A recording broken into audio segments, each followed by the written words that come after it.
Hey guys, it's Alicia with WTI. I am always on the lookout for new snacks, and I want to show you this one that I recently found.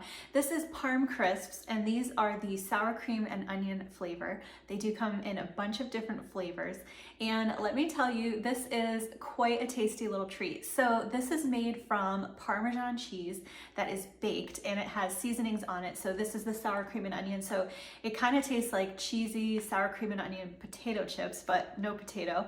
So these are awesome because they have a ton of protein. They are keto friendly, they are sugar free, low carb. So if you have any of those restrictions, these are a great option.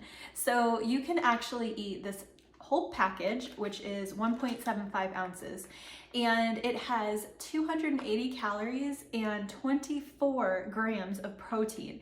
So if you're someone who likes to look for protein-based snacks, this is a really great option and a great alternative to something like beef jerky maybe, and it gives you a lot of protein. You can keep it in your bag and have it whenever you need it. So they're super crispy, they taste delicious. I absolutely love them. I think you will too.